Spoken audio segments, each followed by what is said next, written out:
গত ৩০শে ডিসেম্বর পর্দা উঠেছে বাংলাদেশ প্রিমিয়ার লিগ বিপিএল-এর ১১তম আসরের। বর্তমানে চট্টগ্রাম পর্ব শেষ হয়ে বিপিএল আবার ফিরেছে ঢাকাতে। লিগ পর্বের বাকি রয়েছে আরও ১০টি ম্যাচ।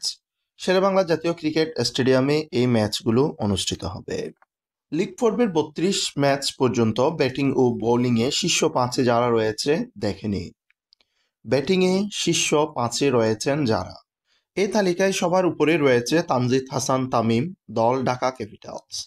১০ ম্যাচ খেলে তার রান সংখ্যা ৪২০, সর্বোচ্চ ১০৮ রান।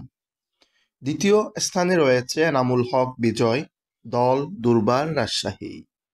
১০ ম্যাচ খেলে তার রান ৩৭৯ রান, সর্বোচ্চ রান অপরাজিত ১০০ রান। তৃতীয় স্থানে রয়েছে লিটন দাস, দল ঢাকা ক্যাপিটালস।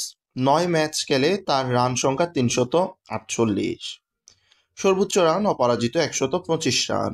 চতুর্থ স্থানে রয়েছে জাকির হাসান, দল সিলেট স্ট্রাইকার্স। ৯ ম্যাচে তার রান সংখ্যা ৩৪২ রান, সর্বোচ্চ অপরাজিত ৭৫ রান। পঞ্চম স্থানে রয়েছে গ্রাহাম ক্লার্ক, দল চিটাগাং কিংস। ৮ ম্যাচে তার রান সংখ্যা ৩৩৫, সর্বোচ্চ ১০১ রান। ব্যাটিংয়ে শীর্ষ ৫ জনের মধ্যে ৪ জনই বাংলাদেশি ক্রিকেটার। বোলিংয়ের শীর্ষ ৫-এ রয়েছেন যারা, সবার শীর্ষে রয়েছে তাসকিন আহমেদ, দল দুর্বার রাজশাহী। ১০ ম্যাচে তার উইকেট সংখ্যা ২২, সেরা বোলিং ১৯ রানে ৭ উইকেট। দ্বিতীয় স্থানে রয়েছে আকিফ জাভেদ, দল রংপুর রাইডার্স। ৭ ম্যাচে তার উইকেট ১৫টি, সেরা বোলিং ৩২ রানে ৪ উইকেট। তৃতীয় স্থানে রয়েছে আবু হায়দার রনি, দল খুলনা টাইগার্স।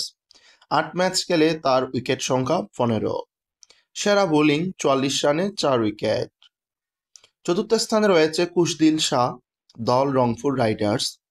৯ ম্যাচ খেলে তার উইকেট ১৪টি, সেরা বোলিং ১৮ রানে ৩ উইকেট। পঞ্চম স্থানে রয়েছে আলিস আল ইসলাম, দল চিটাগাং কিংস। ৮ ম্যাচে তার উইকেট সংখ্যা ১২, সেরা বোলিং ১৭ রানে ৩ উইকেট। আমাদের ভিডিওটি দেখার জন্য সকলকে অসংখ্য ধন্যবাদ।